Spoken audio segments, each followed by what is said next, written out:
What's up, Rams fans? Welcome back to Rams Showcase. Tonight, the NFL and the Rams could seek an early conclusion to the case against St. Louis. Plus, the Rams squeeze out a dub in Indy. And later, the Super Bowl champs come to town. We preview Bucks at Rams. Next on Rams Showcase. Welcome to Rams Showcase on Sports War Radio. What's going on, Rams fans? And welcome back to Rams Showcase right here on Sports War Radio. I'm your host, Joe Branham, but you can and should call me Sheriff Joe Bags. I am laying down the law for you guys tonight. Lots of cool stuff to get into. The LA Rams sitting at 2-0. But this week, a big test. Biggest test of the year so far, and possibly the biggest test that the Rams will see for the season. Tampa Bay Buccaneers coming into town, fresh off of their Super Bowl win and their own 2-0 record. We'll preview that game later on today in the second half of the episode here. And then also, you know, we got to give away another game badge. Of course we got to give away another game badge. And we also have another update on this city of St. Louis versus the NFL and the LA Rams. And there's also some other owners that are involved in that as well. But first, guys, I wanted to first apologize. I did not actually. I said, give me a second. Let me think about a giveaway for this week, and then I did not announce one. So that one's on me. That is my B. All right. So what I'm going to go ahead and do for you guys is we'll go ahead and announce one now. All right. There's a chance I pull two names next week. I can't promise it right now, but there is a chance that I pull two names this upcoming week, a week from today, and pump out two prize packs courtesy of Shaw's Customs. So keep an eye on that one. But for now, basically all I need from you guys is we need to do another giveaway. So I need to announce it for you guys. But first, I need to let you guys just a quick refresher on the rules, okay? Because there are rules here. This is not a no rules kind of situation. There are some rules, okay? First of all, by responding to my question to you guys, you are giving me permission to use your name and or photos. As you guys may have noticed, I have not yet to use photos, but that does not mean I won't, okay? And answering gives me permission to, so keep that in mind. And then you will need to listen for your name. If you are the winner, you will have a deadline to get your address to me. I'll be honest, this one's never a problem. Most people are very, very good about getting me their information very quickly. So that's usually not a problem, but we typically make the deadline the following Sunday after it's announced, usually sometime in the evening, because I myself am watching some football games. So I'm not super in all the time, just checking on the inboxes and stuff. But and then also Ram Showcase, I make these rules, okay? I decide I do make the rules. I'm not even going to lie to you guys and say I don't make the rules. I do make the rules, and I am allowed to change my mind on these rules at any time. I can do that, okay? So by answering, though, you are giving me your permission for me to use that was a disaster. I can use your photos as a name if you're answering. All right, let's go ahead and let's see. I got to think. Okay, this is what I'll do for this giveaway. It'll be a simple one for you guys. It'll just be, you know what? Just tell me what your favorite segment is on Ram Showcase. You can also include your least favorite. If there's a segment that you typically skip, let me know that as well, okay? That feedback is always appreciated. There's been segments that have been cut because enough feedback has come, like segments that I liked, but feedback has come back. And it was just people just weren't really feeling it. So those segments have been cut. You know what I mean? This is an ever-evolving organism, and we're always looking to get better here at Ram Showcase. So if you guys do have what is your favorite, that's always cool to hear, just so I know what you guys are really digging on, and maybe we can add to those segments that you guys really dig too. But also, like I said, let me know what you guys are not necessarily, if there is a segment that you guys just don't really like that much, let me know that as well, and we can possibly make some adjustments, okay? I mean, I'll probably read it and be like, what is this guy whining about? But then I'll probably also, it'll be an hour later, they'll be like, well, that's a good point, though, you know? So, yeah, I mean, you got to take it. You got to take what you can get, so. And then also, we will be talking, like I said, the game preview. We got the Buccaneers and the Rams. That is sponsored by BetUS. There will be a link in the description below. Super mad easy to sign up, guys. It's honestly, it's right there. Just follow the link. Promo code is Ram Showcase when you're putting in your deposit. 125% bonus. That's where it's at. All right. And we'll talk about some numbers there as far as So some possible bets you can make this weekend or tonight, and then you can just be ready for the weekend. You don't got to wake up early and do it. So that's good stuff. Let's head into some news here first, though. And first, I just wanted to give an update. We've talked about this before plenty of times on the show. I try to make it as clear as possible. I'm not on a side on this, okay? The city of St. Louis has sued the NFL and the Rams for what they call a fraudulent move. Basically, if you guys would like to, I can link that the original video that I did about this topic not that long ago. It's not the original. We did an updated version not that long ago. I can link that in the description for you guys below if you guys are watching the YouTube version of this. And just to kind of get like a basic understanding of what's going on with this case at the moment. But the update now is that a pretrial is actually scheduled for Friday, which would be, what would that make that, the 25th or the 24th? Of September, so coming up here soon. And then the regular trial is actually scheduled for January of 2022, and that's just really unfortunate timing because it does look like the Rams will be participating in the postseason this year if things keep going according to plan, which it appears that they have so far. Now that the Rams have not lost a game this season, I know we're pretty early, but that is still the case. So hopefully we can avoid that distraction. But really what we're looking at right now is that the Rams and the NFL could attempt to settle. And the word is that conversation will begin at $1 billion. That would be the payout to the city of St. Louis. Per my last video, we had talked about that not only Stan Kroenke, but Jerry Richardson, Jerry Jones, John Mara. There was a couple, I want to say there was 5 owners, as well as Goodell, were actually required to open up their books and present their incomes to the courts. And the only reason that even would have been a thing is if the city of St. Louis wins, the winnings or I guess restitution. Is it restitution? I'm not sure. But the payment that would have to be made to the city of St. Louis would actually be based on their income, and how much money they have, not necessarily the financial impact that the Rams moving out of St. Louis had on the city itself. So that's why that was even asked for at all. And the fact that the NFL and the Rams are considering settling or trying to possibly settle before it hits the trial is a pretty clear indication, in my opinion, that this that they did in fact fraudulently move the team. I mean, that's kind of the way it looks right now. I don't think that the NFL and their lawyers and their power that they have behind them legally, I don't think that they would just be like, okay, let's just give up $1 billion to the city of St. Louis and get this out of the way. But so it does look like there were some fishy things in there. But I mean, again, like I talked about the last time, there was some fishy stuff that happened. There was a phone call that happened in 2013 between Kroenke and Goodell and some other members as well that kind of indicated the plans to move the Rams to Los Angeles. And of course, it wasn't approved until 2017. So those plans being in motion, and then Roger Goodell the following year saying that he has no knowledge of any plans for a stadium in Los Angeles. The timing is just all screwed up there.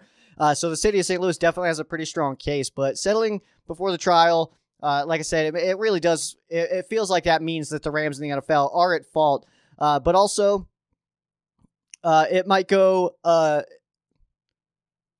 It might make it go like. Oh, excuse me. I'm trying to read my notes here. I did a bad job of trying to bullet point this out. But it also might be the way to do it. So it might be like in order to, like I said earlier, with the Rams being the January timeframe, possibly being a postseason team, that the timing could not be beneficial to the Rams to need to go to trial and have that distraction in the news surrounding this team at about that time. So if the Rams can get away with settling before that happens, that might be the way to go. But there are some estimations that say that the damages that would be awarded to the city of St. Louis if this does go to a trial by jury, that it could go north of $10 billion that what the Rams and the NFL would need to pay to the city of St. Louis. St. Louis very well may win this case, and in all likelihood probably would, to be honest, if it doesn't get settled before court. But I would also think this is kind of where Joe's opinion comes into play a little bit. I also think that already the city of St. Louis has kind of dug themselves a little bit of a hole in the sense that, they might they'll probably get a payout from the NFL and the Rams. They'll get a good chunk of change coming into their city. But also, I would think we'd be hard-pressed to see the NFL ever return to the city of St. Louis with all this going on, despite whose fault it is doesn't matter, but the fact that it's gotten to this point and it is going to a jury trial, all that stuff, that really the city of St. Louis, they're never going to see the NFL again. And, I don't think that should be a surprise, me saying that. And I'm curious to see if anybody else holds that opinion as well, or if you guys disagree with me. But I think that the city taking the NFL to court is basically the city saying, like, all right, we're never going to get another NFL team, so let's just get a payment out of it. Let's just get a chunk out of this. And then also, I think it's too late now to try to change anything that they're asking for. But I honestly think that the city of St. Louis would have been better off asking for an expansion team instead of suing the NFL for what seems like it could be upwards of $10 billion. I don't know what the money situation looks like or how long it takes to make money on an NFL team when you build a stadium and bring all these employees in and all this. It's a big expense to start an NFL team, I'm sure. But I don't know what the turnaround is and how fast you could make $10 billion. But I also know that the NFL pumps in quite a bit of money, not just for the NFL itself, but the cities that they play in, restaurants around the stadium, merchandise, vendors, all that stuff goes in, and the jobs that are created in a city. I don't know if the money is better than having just an NFL team. So I don't know if the city of St. Louis, and I don't have all the details. I don't know what happens behind the closed doors here. But in my opinion, I feel like it would have been a better situation for the city of St. Louis if they would have just been like, all right, the Rams left, they went back to LA where they were from for years before they went there from Cleveland, all that stuff. But if we can just get an expansion team, we'll call it good kind of thing. I don't know if that's even an option, but I figured, you know what? That's kind of where my brain went to it immediately. And mainly because I don't think that the NFL will ever return to the city of St. Louis, having this be the way that it's played out. Let's go ahead and look at the Rams and Colts from week 2. It was a heck of a game, actually. Very close game. A little bit closer than I anticipated. I'll be completely honest with you guys. But the Rams were able to pull out the victory in this one, 27-24. Pretty good game. It's kind of interesting because it almost looked like the Rams weren't playing that well. It seemed like there was something left out there on the field that we just, it just didn't feel 100% right. But also, I mean, that's a huge plus that the Rams were able to get a win when it felt like that, because the Colts were coming off of a home loss to the Seattle Seahawks, so they're now 0-2 at home. That's a rough way to start your season.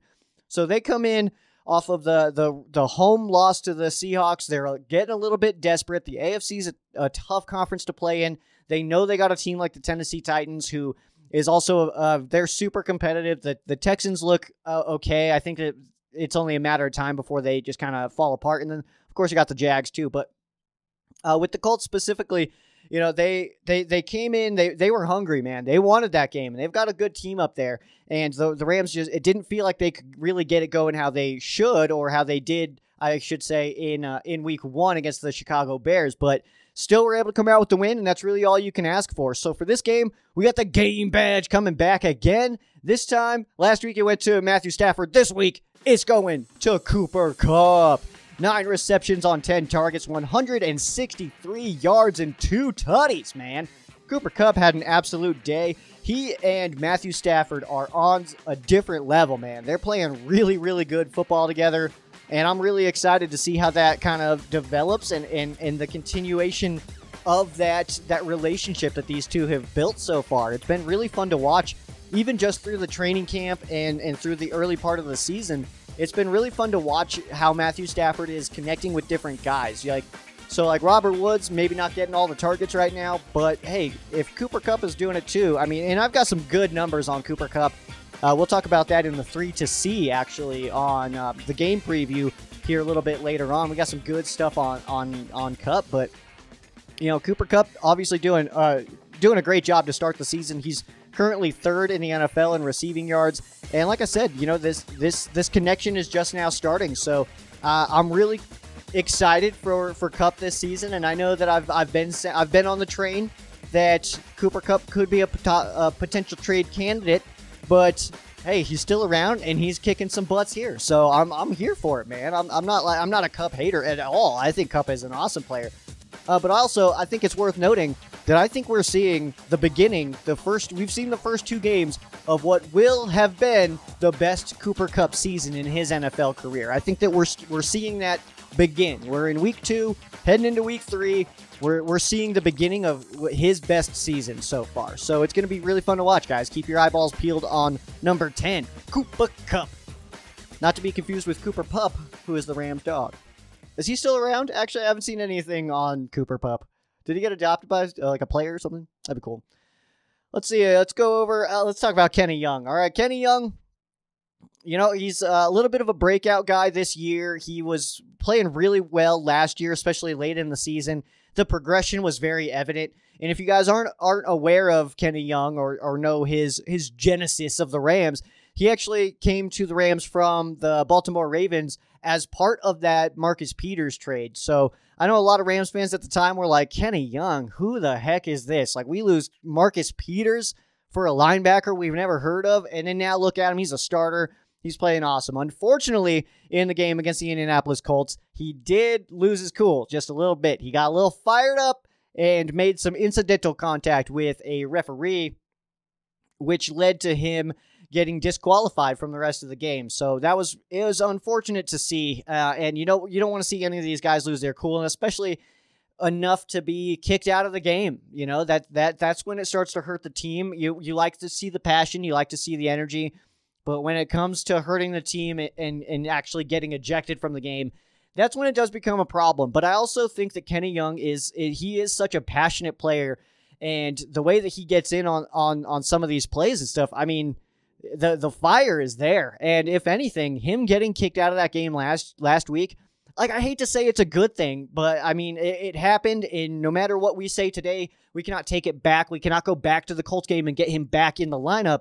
So, because what happened, what we can do now is we can all kind of learn from the situation. Mainly here, Kenny Young is the one that is learning from the situation. We can kind of learn some things about how he will handle the situation, but that's exactly what he needs to learn, is how to handle that situation. So, you know what? I like Kenny Young. I think he's a good guy. I think he's super passionate, and I think that he now has a little bit of an understanding that the passion has to be maintained and controlled in some capacity. And this is a great example of it. It's really unfortunate that you have to learn that via ejection, but I think that Kenny Young is a smart enough player that he can gather his thoughts enough to say, like, okay, the passion's good there, but I cannot let it get that far. And I think that that's really good.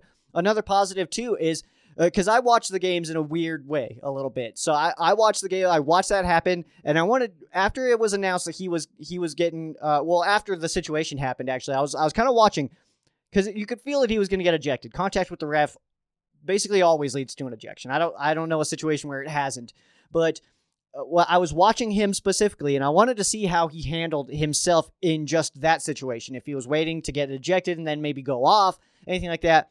One thing that I really, really loved, though, about this team specifically was that Aaron Donald and Jalen Ramsey both went up to him and had those conversations with him. They went face-to-face, face masks touching, and had a conversation with him. And I love to see that. I love to see that leadership. And Kenny Young is one of the leaders, too. So it's cool to be able to see them kind of transfer that leadership, and when somebody needs it, somebody else is there. You know what I mean? And Aaron Donald, I mean, he's the clear leader of this defense. He's somebody that Jalen Ramsey even goes to. We've heard from Ramsey about that, of like, if he's getting too crazy, Aaron Donald's the one that when he says you need to do this or rein it in or something, that's the guy he listens to. So for Kenny Young specifically, I'm really excited to see how he responds to this. So this game against the Bucs this week, it's of course a very big one, and it would be a very bad one to get ejected from. I don't think that that's going to happen 2 weeks in a row, and I'm really excited to see how Kenny Young responds to getting kicked out of the Week 2 game and how he handles himself the rest of the season, because the passion is very good,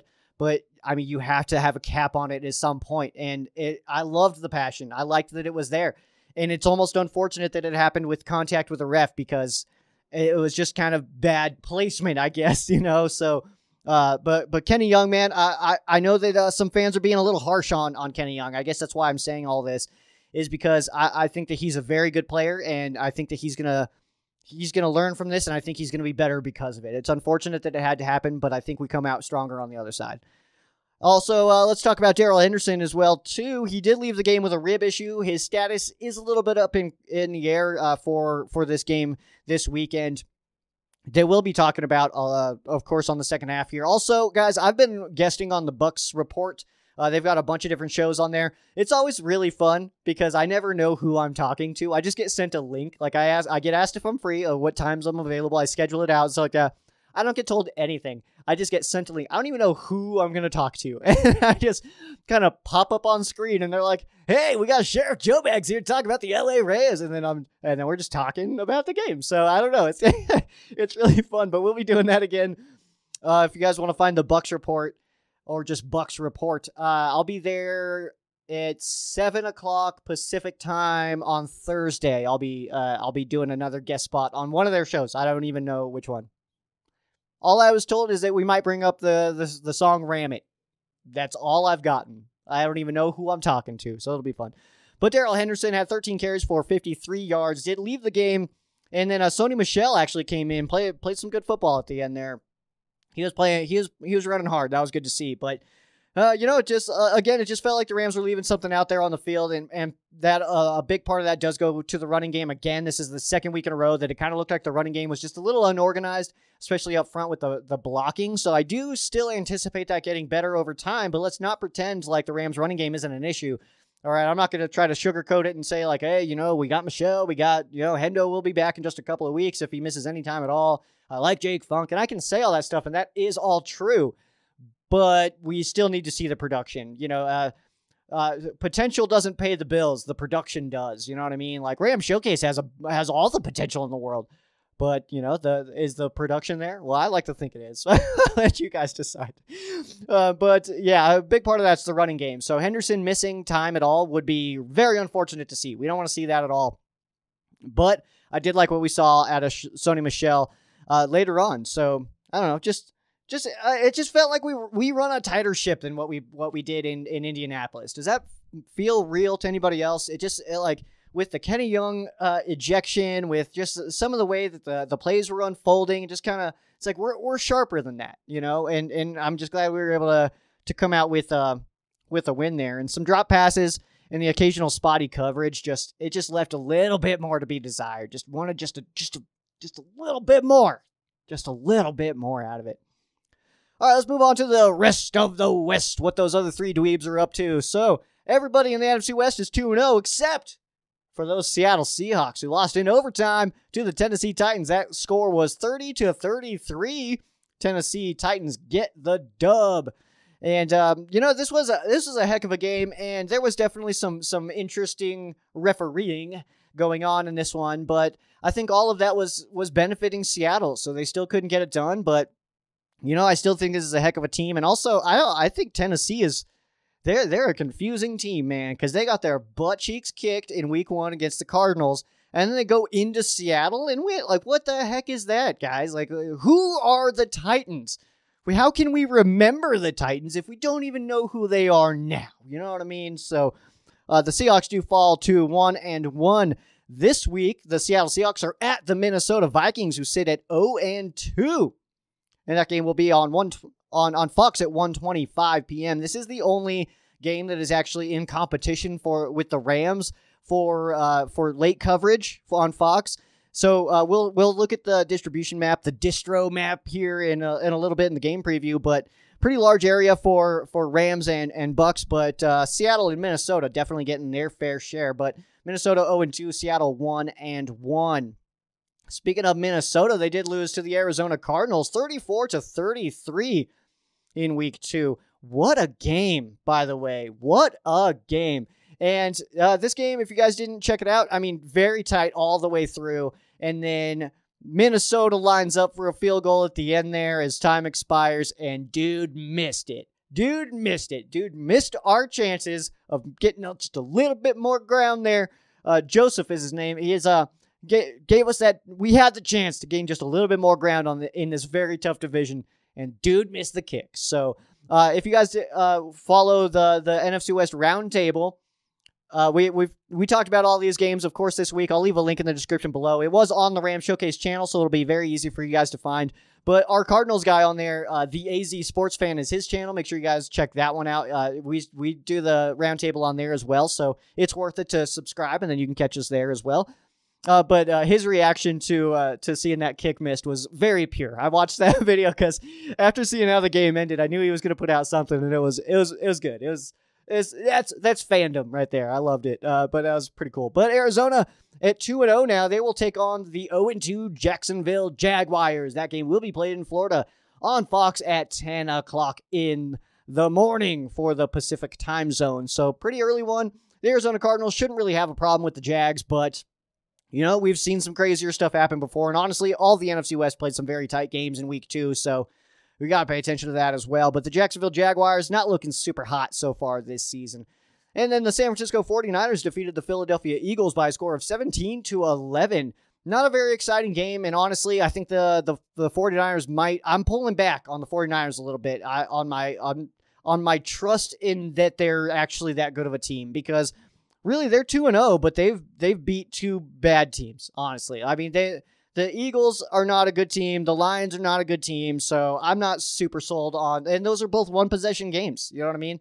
So by a total, 14 points total that they've outscored their opponents. 2 not good opponents. So the Green Bay Packers will be at the San Francisco 49ers on Sunday Night Football on NBC. So that should be a pretty good one. The Green Bay Packers really turned it around after their week 1 blowout loss against the Saints. They were able to stack a pretty nice dub over the Jared Goff-led Detroit Lions in primetime in week 2. So 2 primetime games in a row for the Green Bay Packers. And this is the San Francisco 49ers home opener. So they have not opened up the Field of Jeans, Levi Stadium, quite yet, but they will do that on Sunday Night Football.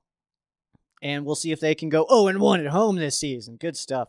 But yeah, if you guys want to check out the NFC West Roundtable, it had some really good conversation previewing this upcoming week's games. Quick look back at the last games here. So good stuff there. I'll make sure to leave a link in the description below.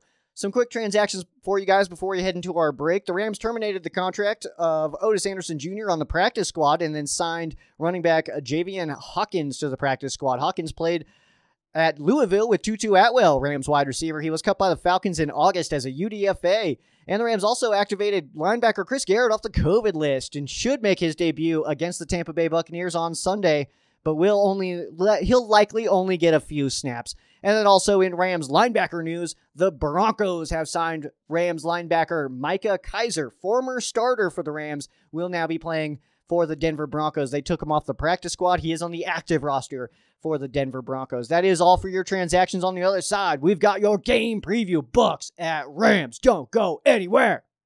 What's up, Rams fans? I'm Sheriff Joe Bags, and you need to know about Shaw's Customs. Custom vinyl decals are the best way to show all the other cars in traffic what you are most passionate about. Deals on vinyl packs right now with 7 different logos in yellow, white, or blue. Custom shot glasses and beer mugs for brewskis with the broskies. That's not all. No way. Superhero and political decals also available. Visit the link in the description and check it out for yourself. Tell Josh that Sheriff Joe Bag sent you. You won't get a deal, but he'll get a kick out of it. Shaw's Customs. We will get into the Tampa Bay Buccaneers at Los Angeles Rams shortly, but first, let me tell you guys about Thrive Fantasy, all right? Because this one's actually really sick. If you guys know me, I'm not a fantasy football guy. Not about that life, all right? But Thrive Fantasy is based on props, all right? So prop bets. You know what prop bets are. That's like the over-unders. That's like, is this dude going to score a touchdown? That's all. It's the good stuff, all right? Is Cooper Cup going to go over 500 receiving yards in a game? Probably. That's not actually the prop bet. So, but that's an example for you guys. And then basically Thrive Fantasy is a daily fantasy sports and esports app for player props, like I said. So you can eliminate all the research, all the sleepers. You don't got to worry about all that stuff. You don't need to go deep into the depth charts. You can just focus on the top tier talent of the NFL who will have the biggest impacts on the games week in and week out. You choose 10 of the top 20 available player props. Each prop is assigned fantasy value for both the over and the under based on how likely it is to happen. You get your prop picks right and rack up the points. Thrive has over $140,000 in guaranteed prizes for the upcoming week here and has already paid out over $4 million. And you can use promo code RAMSHOWCASE for a 100% deposit match on your first deposit up to $100. So if you put in $50, promo code RAMSHOWCASE, boom, you got $100. $100, promo code RAMSHOWCASE, you got $200. All right? And then let me know, and then we can battle it out, guys. Let's do this, man. Because I'm not about that fantasy football life. Prop bets, I can get into that for sure. So you can download the app on the App Store or the Play Store, or visit thrivefantasy.com. Sign up and prop up today. There will be a link in the description below. If you follow that link, you do not need to use the promo code because it will be there already. That's how easy it is. If you guys are more into the gambling side of it, well, the NFL season is officially here. And if you are looking for a sports book to put your money where your mouth is, then we've got the perfect spot for you. BetUS, BETUS.com is where you can get started. You probably already know that BetUS has been around for almost 3 decades, thriving and paying their local customer fan base. That is you. Promise that's you guys, man. You can head to BetUS.com, call 800-69-BET-US. That's 800-MY-BET-US. Use promo code RAMSHOWCASE, all one word, for 125% bonus on your first deposit. Promo code RAMSHOWCASE200. If you're depositing with crypto, you get a 200% bonus. So if you put in $100, promo code RAMSHOWCASE, you get an extra $125. That is the way to do it. BetUS has NFL, NBA, NHL, MLB, and golf, so much more. You want to bet on the Rams? Do it, guys. Do it. That's the way to go right here. So I've got it up here. Actually, the Bucs are 1-point favorites. It opened even. But to go with the Bucs -1, it is -120. So I don't know if there's a lot of confidence here. The over-under is at 55.5. I'm feeling over on that one, guys. The over and the under both pay out -110. So you guys can make your call on that one. But there's some other good stuff in here. So if the Rams, this is one that I always like. I like going tie and then Rams win. That's plus 1,800. So that's going to be some good one. That's a good one there. I'm going to hit that one myself. That'll be the one that Sheriff Joe Bags is on. So that'll be some good stuff. So head over to betus.com, BETUS.com. Promo code RAMSHOWCASE. That's where it's at, guys. And then let's talk about this Rams and Buccaneers game, all right? Because we got the Tampa Bay Buccaneers, Super Bowl champion Tampa Bay Buccaneers. We're going to talk about them visiting the LA Rams. And the Bucs coming off the Super Bowl win, bringing back all 22 starters. Of course, they're a little bit banged up now, but they also come into this game 2-0.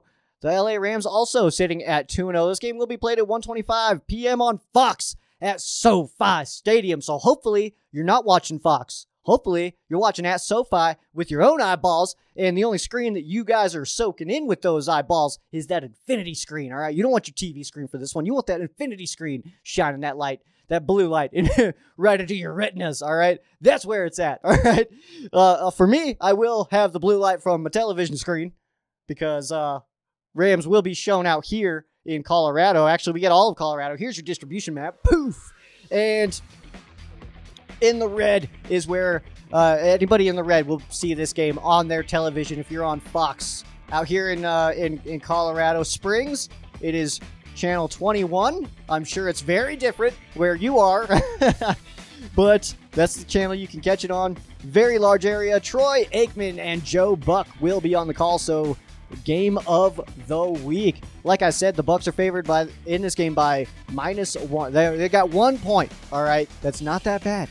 That is not that bad. The over-under for the Bucs is 28. The over-under for the Rams specifically is 27. So everybody feels like it's going to be a pretty tight game. 55.5 at the over-under. -110 no matter which way you bet there. So pretty clean bets there. All right. And if you're willing to give up that point, I mean, the Rams start this game 1-0. All right. I feel good about that. Okay. So I think that the Rams can pull this one off. I really do. Let's take a look at some game notes on this one. Last year, the Rams did win this game. It was 27-24. Very good game. That game was played in Tampa Bay. Very good game. We'll talk more about the history of this matchup, though, here in a second. This was kind of just an interesting little tidbit of information that popped up in the feed this week. That the Buccaneers have been linked. There's been some rumors that they have reached out to cornerback Richard Sherman. And it does kind of make sense because the Buccaneers' pass defense, not very awesome. All right, not so dope. And there's a good chance that quarterback Matty Stafford over here for the LA Rams might be able to put up some decent numbers here. But Richard Sherman, looks like a phone call's at least been made, potentially. I cannot confirm that. I don't have anybody telling me exactly that that's what happened. But it does look like there is some kind of linkage there between the Bucs and Richard Sherman. Don't know if anything is going to come of that. Haven't seen anything further. By the time I wrote this note, that was a couple days ago, so I'm not sure if we've gotten any further on that, if anything's going to happen, or if it's been decided it's not going to happen and just wasn't reported, because it really was just a little bit of a thing. Like, hey, they've reached out, like inquired about Richard Sherman. Bucs wide receiver Antonio Brown tests positive for COVID and is fully vaccinated, so he can return if he gets 2 negative tests within 24 hours of each other. So he does technically have time to get his tests in and be good to go for this game on Sunday in Los Angeles.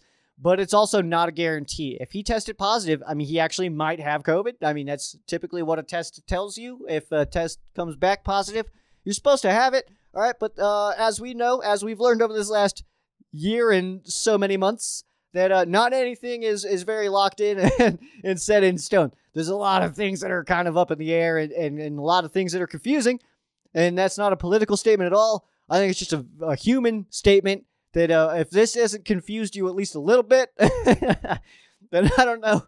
I don't know if you're paying that close attention. I don't pay that close attention. I'm super confused, all right? So maybe that's why? No, I don't think so. I think everybody's just confused. But Antonio Brown can return. He just needs to get 2 tests 24 hours apart that say negative, but he did have a positive. So that is one thing right now. He's going to have to stay away from the facilities. He's not going to be at practice. He's not going to be in the building until the team can confirm that he is A-OK. So we may not see Antonio Brown in this game against the Rams on Sunday. Wouldn't hurt my feelings. All I want is just for Buccaneers fans not to be like, well, we didn't have Antonio Brown, that's why you guys won. It's like, okay, well, we don't have like 18 running backs, so I guess we're even. We're even, okay, because Rams have lost a lot of running backs right now. Right now we're down to because we lost Xavier Jones, we lost Raymond Calais, Darrell Henderson's down now. Of course, Cam Akers early on. So the Rams have their issues too. But that's the only thing I don't want to hear. And obviously, we want to play everybody at their full strength. That's most fun, is when you play people at their full strength. But if he's not there, he's not there. Well, what am I supposed to do about it?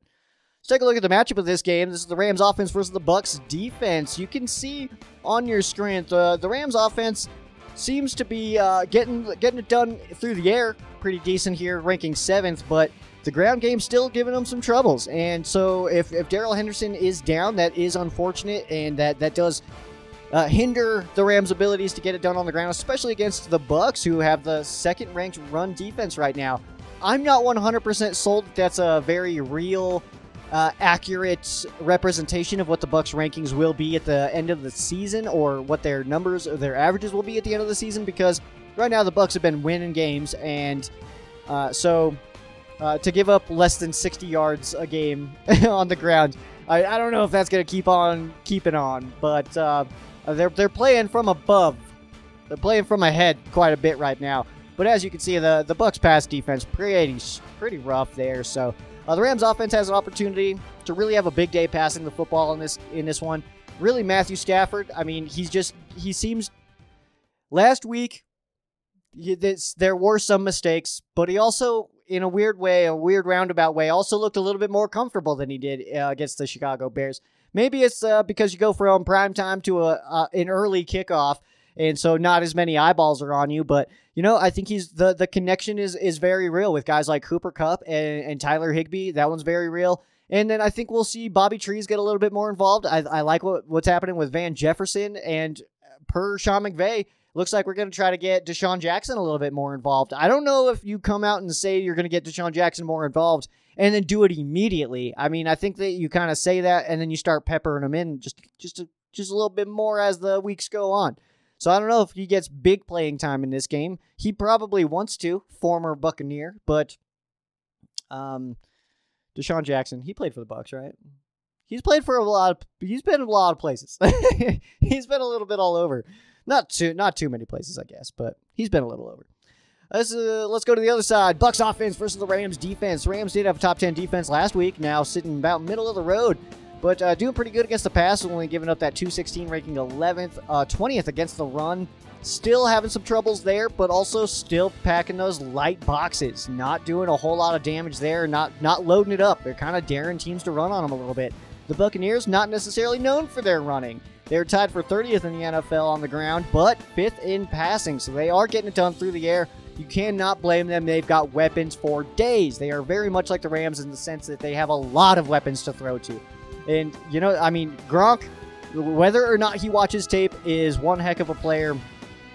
But the Tom Brady-led offense, passing attack there for the Buccaneers, I mean, definitely dangerous. So you can see they're 13th in the NFL in total offensive yards, and then now first in points. They're putting up almost 40 points a game right now. So, hey, if the Rams want to win this game, they might need to put up 45, all right? And that is definitely not an impossible task for this Rams offense.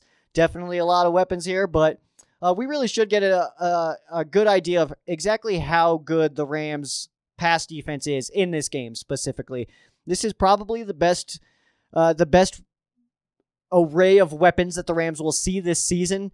You can include other teams like the Cardinals or anything like that, but I think that it's pretty clear that the Bucs have the most weapons, the most high-powered weapons too. I mean, a name that people don't even mention anymore is Chris Godwin, who is a great player. But you got Mike Evans, you've got Rob Gronkowski, you got Antonio Brown, who may or may not play in this one, Chris Godwin. They've got weapons out there. And then even the running backs, I like Fournette, I mean, doing a good job. So they've got plenty of people to go to with the football. But I also really like the Rams secondary. So, I mean, I would love to see Jalen Ramsey just manned up on Mike Evans all day long. And then I'm kind of curious to see what's going to happen with Rob Gronkowski if he's able to get loose, because the Rams have had some trouble covering the tight ends, and Gronk is doing a great job this season so far. I mean, he looks way better than he did last year. He looks more athletic than he did last year. I don't know if last year he kind of just came in and was like messing around a little bit, but he looks really good this year. But lots of weapons for the Bucs, and Brady is also first in passing touchdowns and 5th in passing yards.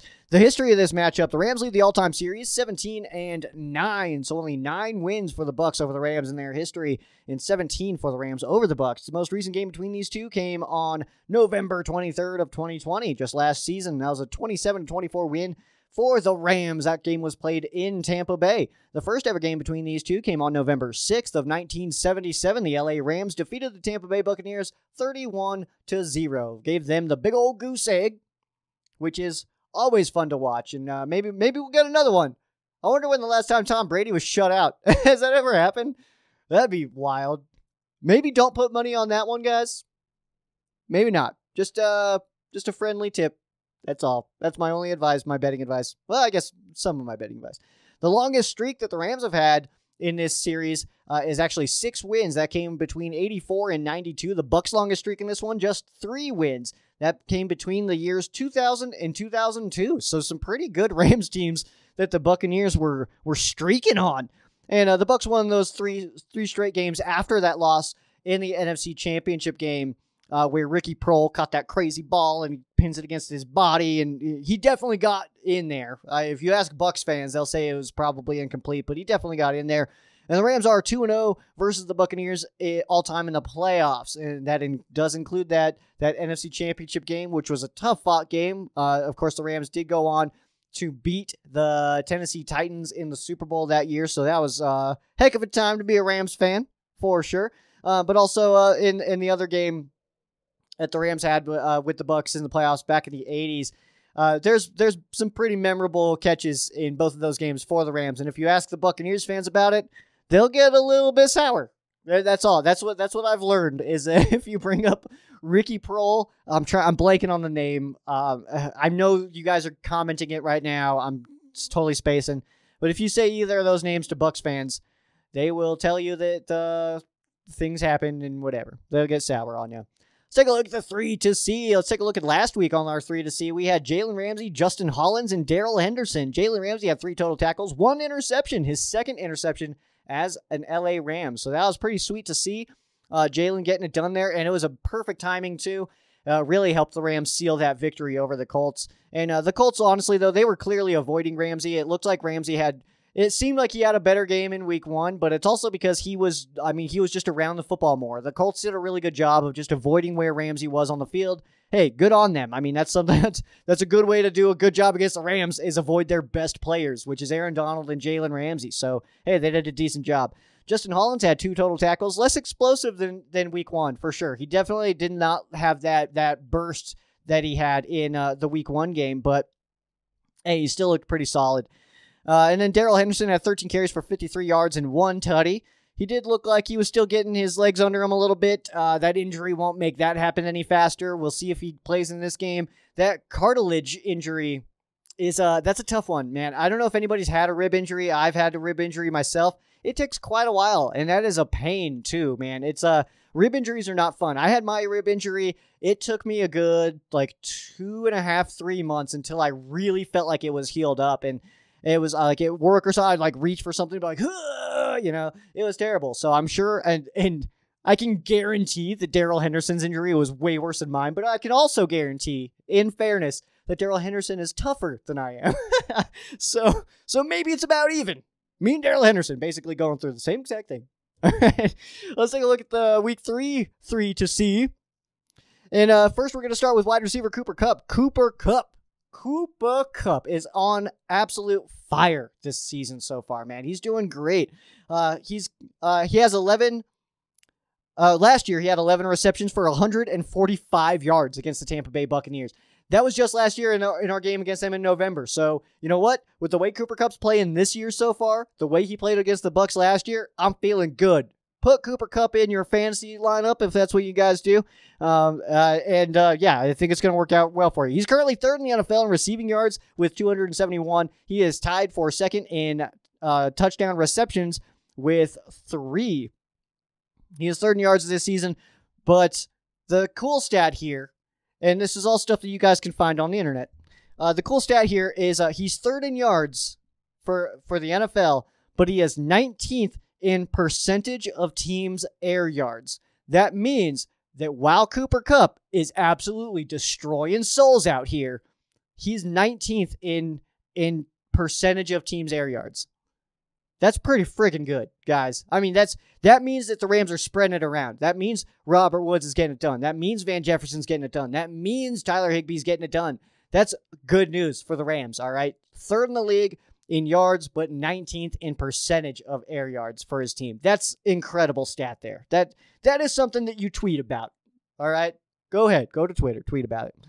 Translation here is Koopa Cup really could be, this could be the beginning of his best NFL season, like I said earlier. I think that he's doing such a great job. I'm really excited to see him keep on progressing this season as it goes on. And by the way, I don't say any of these rankings. I know I say he's 3rd and he's tied for 2nd in touchdown receptions with 3, stuff like that. But I don't say that to try to be misleading. Through 2 weeks, those rankings typically they do come off a little bit misleading.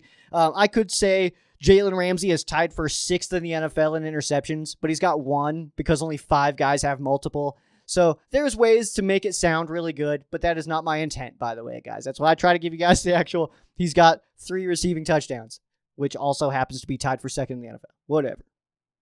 Take with that information what you will. But it's all. I just wanted to throw that in there because I feel like I don't want that to come off as misleading at all. Next here, I'm gonna go with linebacker Kenny Young. We talked about him pretty good earlier. How does Kenny Young respond to last week? All right, he's a passionate player. He gets in there. He gets excited. He gets fired up. He's got to know when to cap that though, and just rein it in just a touch. All right, so I think he's a smart enough player. I think that he will learn from what he did last week, and I don't know if we ever see that again. Think back to Aaron Donald getting ejected from the 49ers game. Has he even come close to that again? That's just an example. And I'm sure that conversation was had in the locker room. I feel good about Aaron Donald going into the locker room and being like, this is what happened to me in a 28-0 loss against the 49ers on Monday Night Football in week 1 year. Hasn't happened again. Hasn't lost his cool like that again. And my last one here, I'm going to go with Jordan Fuller. Jordan Fuller last year picked off Tom Brady 2 times in the Rams-Buccaneers game, which was pretty awesome. All right, pretty crispy there. So let's see if he could do it again. If he can get a couple of picks on Brady, it would not hurt my feelings at all. Fuller has quietly been playing really, really well so far on that back end. But again, this is also the biggest test for the Rams secondary so far this season. So if you guys want to drop score predictions on this one, please do. Please do. I'm going pretty high on this one. I'm going to start doing score predictions. By the way, I don't even have a note in here for this.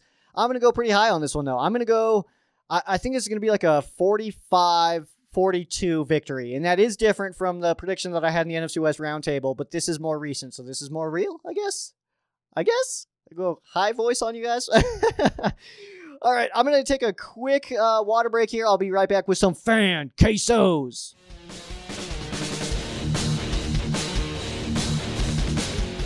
Welcome back in, Rams fans. Let's get into our fan quesos here.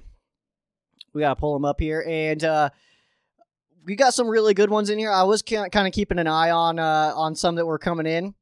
We do have some pretty crispy ones. So let's go ahead and we'll go to the Facebook ones first. Looks like we have gotten in some more since I've checked. So I don't know all of these, unfortunately. But I'm sure it'll be fine. We'll be A-okay. First one here is going to come from Joel. After watching Sony at the end of the game Sunday, do you think he should be the starter regardless of Hendo's health? Solid question, actually. No. Solid question, but no. I think that the combo of them two together and when that can actually develop into them splitting, I think that's going to be really where the money's made. So Sony, yeah, he was looking pretty strong there at the end, and I hate to say that I definitely don't want to see Henderson out of this game. But if we happen to have Henderson not playing in this game, I'm actually a little bit excited to see what Sony can do out there, man. I think it'll be fun to watch. So, should he be the starter full time? Regardless, I want to say no, but he did do a good job. I'll say that. This one here comes from Tony, who happens to be a Bucs fan. How bad will the Rams get beat this Sunday? Oh, Tony. Next one here from Bonnie. How many points will the Rams win by? Probably like 1 billion, I guess. Like, I don't know. At least 100, give or take. I think it'll be a really close game, but I think we see a lot of points for sure. So I think it'll be like a one possession game, but I think it'll be up there. Like we could see like upwards of like, I'm thinking we get into the 80s or 90s as far as points scored in this one. I think it's going to be an offensive day. But, I don't know if it'll be Rams-Chiefs level of offense, but this is going to be a good one. Why isn't this the Sunday night game, though? For real. Come on, guys. Come on, NFL schedule makers. This one comes from Tyler. What will be the key factor on Sunday? Good pressure on Brady or stable game plan versus that Bucs defense? I think it's going to be the secondary for the Rams and pressuring those receivers, getting them off their marks while simultaneously getting pressure on Brady. Just throwing off the rhythm there. What are we going to do with Gronk? Who's going to be bumping into Gronk while they rush the passer? And, who's going to be on Mike Evans? What kind of defense do we run? Do we run that umbrella that we've seen? Do we play a lot more aggressive this week? That's going to be a question. But, it's difficult to confuse Tom Brady. So you just got to keep mixing things up, and it would be nice to see something that we haven't seen yet this season. But I think that's going to be the ultimate key. I think the Rams offense will do fine. The Buccaneers defense is not very scary. Their front's pretty solid, so I don't know if we'll really get the ground game going as much as I would like to see it, but I think offensively the Rams' passing attack will be fine in this one. Is RD ready for Brady? I mean, we're about to find out, David. We are about to find out, man. I think, the Rams beat this team last year, and the Rams have, historically had some rough games against Tom Brady, but last year it was good. So, I think that the Rams defense is really their strong side of the football right now. Offense is definitely not a bad side of the football, but I love the Rams defense. So I think that this will be good. This one comes from Ian, who happens to be a Bronco fan. Congrats on Micah Kaiser, Ian. Should we believe in the 2-0 start, or are we being deceived in that they are that good? I hope that you're talking about the Rams here. Or you know what? No, I hope you could be talking about anybody, Ian. Are you talking about the Broncos? Are you talking about the Bucs? Are you talking about the Rams? If you're talking about the Broncos, don't be deceived. It's too early, okay? I rein it in on them. I do like the Broncos, though, this year, and I think Teddy Bridgewater, good call. But good team up there. That's probably not what you're asking about. The Tampa Bay Buccaneers, they started really strong. Last year they did not, so I was a little bit disappointed to see that they started strong because I was kind of excited that we got them early in this season. But as far as the Rams, should we believe the 2-0 start? Absolutely. Beat the butt cheeks off of the Bears and then crush some souls in Indy, man. I mean, it was a close game in Indianapolis, but at no point did I feel like the Rams were going to lose that game. Does that make any sense? Like, it was a close game, but at no point was I like, oh, man, what are we doing out here? Like, the Colts are going to win. Like, that just never hit me. It just kind of felt like the Rams were just not playing as good as they should have been. So, we got some tough games coming up. We got this game here against the Bucs and then 2 back-to-back NFC West matchups. We got the Cardinals and then we got the Seahawks. There's going to be some very tough games coming up. But if, say, the Rams were to drop 3 straight, I don't think we'd be able to look at a 2-3 Rams team and say that they were frauds. I think that those are just really tough games. So the schedule's tough, man. But no, I think that the 2-0 start is very real. This one here comes from Cody. Thoughts on the running back situation going forward, considering in person, Sony looked a lot better than Henderson early in person. Holes weren't wide open. Felt like he couldn't do anything. Yeah, that's. I don't think it's necessarily Henderson or against Sony, for like who played better or worse or anything. I think Sony did a good job there at the end, but Henderson's still kind of getting his legs under him for this season, and I think that the Rams' run blocking has been a struggle. So I would like to see that improved. I know that you were there, man, and that's super, super dope. I'll check my messages because I'm very, very bad at checking Facebook messages. I don't get notifications anymore, so I have to be prompted to go in there and check them. I'll check those. I'm going to ask you for pictures, man, if you took others, because I would like to see that. But yeah, it's not just in person, man. We could see it on our televisions too, man. Holes were just not as open as they should have been. Hopefully that run game gets going here soon. But thoughts on the running game? I think that between the 2 running backs, I think either's going to do fine. We need to get the zones running up there. We need to get that figured out up front. Obviously, Brady won't, but is there anything we need to worry about? Because with a quarterback who can scramble a bit, that part of the game seems to really give RD trouble. Thoughts on how we can fix that? Actually, it kind of just ties into the Rams' run defense right now. We've been playing with some pretty light boxes, and when you got all those people back in coverage and 4 dudes rushing the passer, and everybody else is way back in coverage, there's going to be room for the quarterback to move and gain some yards. So I'm not super concerned about the run defense, honestly. We're forcing people to beat us throwing, and they can't. Our secondary is too good, so we're letting people run a little bit, and that's, it's okay. You don't have to be 1-1 in everything. First against the pass, first against the run. You don't have to. But the Rams defense playing really well, and I think some people are very down on the Rams defense so far this year, and I'm not 100% on board with that. I think that's Rams defense playing fine. Next one here from Cody. What can the D really do when the quarterbacks are faking going down and defensive players are afraid not to hit the quarterback? Yeah, that's going to need to come from the competition committee, unfortunately, when it looks like a quarterback's going to slide down. This is a situation we saw. Who was it? Vince Young, who the player picked him up and was about to slam him and then put him back down, and then Vince Young ran for a first down. That was a long time ago to talk about Vince Young, but we're going to start to see stuff like that again. So the rule's going to need to be fixed. It's broken right now. But these quarterbacks are either going to have to get hit because they are football players, or they're going to have to just make sure they get down. Keith's question here. Will the Buccaneers defense be able to hold the Rams under 30? Absolutely not, Keith. No chance in heck. I was kidding, man. I think that both teams are going to put up quite a bit of points. So the Rams have a very good defense. I like the Bucs front, but overall, I think that there's going to be points in this game. So I'm hammering the over on this one, guys. It's only 55.5. I'm hammering over like crazy. This one here comes from Jeff. Why are so many people down on the Rams defense when many key measures show them ahead of last year's pace after 2 games? Yeah, that's one of the questions I didn't get a chance to see coming in. But yeah, I 100% agree, man. I don't know why everybody's so down on the Rams defense. It doesn't make any sense to me. The Rams defense so far doing good. You shared a graphic here. Let me take a look at it. So the Rams have given up less yards, less passing yards, less rushing yards They have more sacks, one more interception, and the same amount of forced fumbles. So yeah, they're playing better through 2 than they did last year, according to your numbers here, man. Which I don't think that these are wrong numbers at all. Yeah, according to this, I mean, yeah, the Rams defense is playing really, really well. They're playing some good football right now. So I'm not sure why everybody's so down on the team right now as far as defensively, but they'll come around, man. They'll come around. It's gonna be fine. And last one here from Jeff, and then we'll get over to the YouTube questions. Who will have a bigger day, Woods, Jefferson, or Jackson? I'm leaving Cup out as I figured he would be double-teamed all game long. Good observation there. It's very possible, but I think the Rams' weaponry is a lot like the Bucs' weaponry, where how do you double cover anybody? Because if you double cover one guy, you're leaving somebody else kind of on an island there. So I think, honestly, we see a lot of zone coverage in this game by both teams because of the amount of weapons that each team has. So I think that's what we're going to see a lot, and I think we're going to see a lot of underneath stuff. Stafford and Brady, it would check out for both of them to go a lot of underneath stuff. So between the 3 that you gave me, though, I will continue to leave out Cup with you because I do agree that it's possible that they kind of really key in on him.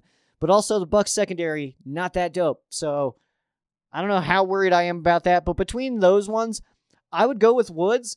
I think that Woods is kind of he's getting attention this year from defenses. That's why his numbers are not exploding like they have been in the past. But there's between those ones, I'm gonna say that Robert Woods is the one that gets rolling next. We've seen Jefferson do a good job. Deshaun Jackson, I know we're getting the comments from Sean McVay that he wants to get Deshaun Jackson more involved, but I think that happens over the span of a few weeks. So I don't know if we just all of a sudden see Deshaun Jackson out there for like 80% of the plays or anything like that. I think it still gets kind of bumped in early or slowly, I mean. Let's go over to the YouTube channel. This one comes from Rams House. Whose house? Rams House wants to know, I know Cup has been looking like a top 5 receiver with Stafford, but why has Stafford not been looking toward my guy, Bobby Trees? I have seen certain plays where Woods is open, but Stafford goes to someone else. But hey, we're winning. It truly doesn't matter. That's actually, that was going to be my comment back. It's like, hey, man, if it's working, it's working. You know what I mean? Like, you don't want to force it to Woods and then lose a game. You know, but yeah, I agree. Woods, he's definitely had his moments where he's been open and did not get the football. Did have those 2 drops last week. Very rare to see. Don't think we see that again this year. I think that the look on his face was like, okay, that's not going to happen again. That's good news. So yeah, man, it's I think that really it's not a anti Bobby Trees thing. I think it's a pro Cooper Cup thing. I think Cooper Kupp and Matthew Stafford just have a sweet connection, man. And I think that I think that Matthew Stafford is loving the number of weapons he has. He's never had this many weapons to throw the football to, so there's no shortage there, which is really fun. Next one here from Rams House. I know Sean McVay mentioned wanting to use D-Jax more, but do you think we see at least one deep ball or touchdown to him this game? Could McVay have been saving D-Jax for a game like this? Also, very good question. All right, so that makes perfect sense too, that maybe we know that, you know, Woods, Cup, Jefferson, that those guys are going to be the guys for the first couple weeks, and then when we have a really strong opponent, that's when we can unleash Deshaun Jackson. And I think that that's very real, especially against this secondary. I know I'm kind of railing on the Bucs secondary today, but against this secondary, I think that I think that Deshaun Jackson definitely has an opportunity to get loose for this one. So yeah, man, I haven't really considered that maybe we're kind of waiting for one of those big games because, you know, week 1 against the Bears, week 2 against the Colts, those are definitely good games. Those were, you know, some very strong teams, but none nearly as strong as the Bucs. So that would check out if that was part of the thing, the deal here. I see your next question here, Rams House. I'm going to do that one last here. This one comes from Payo Time. One of my favorite players is Kenny Young. I get he lost his cool in the Colts game. Do you think he is poised for a comeback? For a comeback game, a big comeback. Sorry, my brain mixed words there.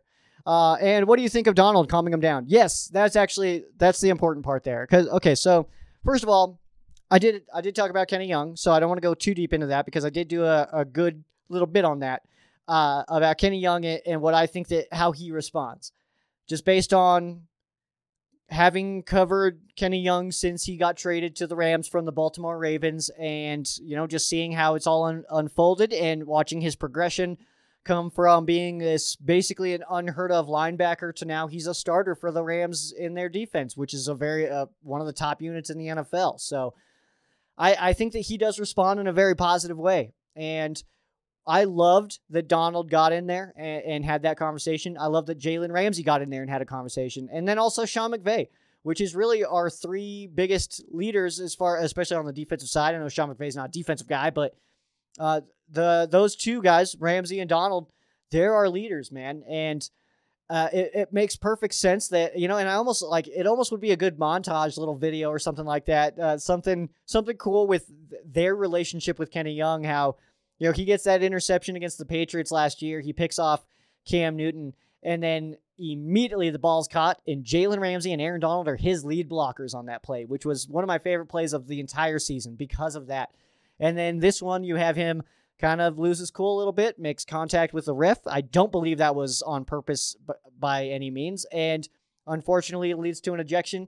And Aaron Donald and Jalen Ramsey were the ones that came up to him and said something. I don't know what they said. I don't even know if I want to know what they said. Maybe that's a personal thing. Maybe that's for him to know and not us. It would be really cool to know, but maybe that's not our business. You know what I mean? So I love to see it, but I really do think that Kenny Young bounces back in a big way this week. I've got Kenny Young. I think that he has a big game. I think that he's in a perfect situation to do that. This one comes from South Dakota Rams. Sheriff Joe, Carson Wentz last week got away with a fumble when he dove for a first. What are your thoughts on that? Also, I have a bad feeling that this is going to be another photo finish, but the Rams will get it done. Bold prediction. Brady will leave the game with an injury in the second quarter via suplex from Kenny Young's carryover anger from Indy. Yeah. All right. Let's unpack this. First of all, Carson Wentz last week got away with a fumble when he dove for that first down. What are your thoughts on that?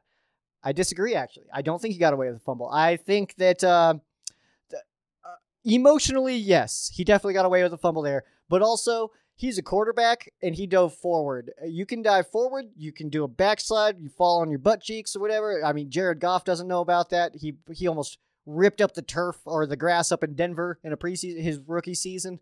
He did a terrible job. But Carson Wentz, once you slide at all, you're giving yourself up. So the second you touch the ground in any capacity, you're done. And because he hit the ground and then the ball popped out, it was not a fumble. So I know exactly what you're talking about. I do know what you mean, but I do disagree. Per the rule, I agree emotionally that it should have been a fumble because if you're going to dive forward and you're not touched, doesn't matter.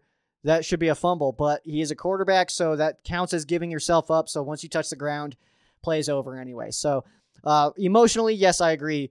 Per rule, official NFL rule, unfortunately, I think it's the correct call, not a fumble. For the photo finish, I think that's very real as well. I think it's going to be a very close game. Maybe baby Matt Gay can boot a G-dub for us, a game winner, and that would be super cool because we've already seen a game winner in SoFi Stadium, and it hurts my soul just a touch that it was not the Rams, but it also kind of brings me just a little bit that it was Greg Zuerlein that did it. So Jeezy over here got his Super Bowl jersey. He wore that exact jersey on media day. Good stuff. But Jeezy hits the game winner in SoFi. And I want to say that I said that was going to happen. I just didn't think it would not be for the Rams. I didn't think it would be for the Dallas Cowboys. And bold prediction here. that Brady leaves the game. Kenny Young suplex. Carryover anger. I think he manages his emotions a little bit better in this one. But, you know what, guys? Maybe in a couple weeks, maybe next week, maybe 2 weeks from now, every single player in the NFL will be wearing a little circle sticker on the back of their helmet. And in that circle sticker, there will just be a 1 and a 2 as a memorial to Tom Brady, who got murdered by Aaron Donald in SoFi Stadium this Sunday. Or Kenny Young, maybe. I don't know. Maybe it's Kenny Young that does it. Maybe it's Ernest Jones, man. Maybe Justin Hollins does something awesome. Maybe it's Leonard Floyd. Maybe Flo gets in there and just crushes some soul. But maybe we'll see a little 12 sticker on the back of everybody's helmet in memory of Tom Brady, who gets murdered at SoFi Stadium. That's good stuff, man. That's good stuff. Thank you guys for your quesos. I do appreciate the heck out of you guys. Feel free to follow the Ram Showcase, and then you can post the comments there. I post on Wednesdays on the Ram Showcase YouTube channel. I make a community post asking for fan quesos, so keep an eye out on that. I typically do it around 11 o'clock Pacific time. That's 12 Joe time, 2 o'clock for you guys over on the East Coast. Taking shots over here on coasts. That's what you got to do when you're a fan of an LA team, I guess. I don't know. I'm not really, I'm in the middle, guys. I live in Colorado. I don't. It's fine. But that's where that post goes. So you guys can leave your comments there and ask me a queso. I'll get it on the next episode. There's a Dr. Dre reference in there somewhere. I'm not nailing it down though. So be creative. You guys got it. You guys can do it in your own heads. Yeah. All right. That is going to do it for me, though. Make sure you guys follow Ram Showcase on all your favorite social media. That would be at Ram Showcase on Instagram and Twitter. Facebook.com/Ram Showcase. You can follow myself as well at Sheriff Joe Bags on Instagram and Twitter. Facebook.com/Sheriff Joe Bags. Pretty simple stuff there. We got links in the description below for not only Thrive Fantasy, but for also BetUS and Shaw's Customs. So do that up, guys. Shaw's Customs, super dope. Got some really cool stuff that you guys can get from Shaw's Customs. If you do click on a Rams logo item, such as this shot glass, and then you leave a message saying, hey, I would like that to be the Ram Showcase logo. Guess what? He's got that all on tap for you guys. He can get you a Ram Showcase stuff. We got the mask back here. I don't know how well you can see that, but we can even do the mask and the glasses, all that stuff. You do need a mask if you go to SoFi Stadium, so make sure you guys just rock the Ram Showcase mask. I think it's perfect, all right?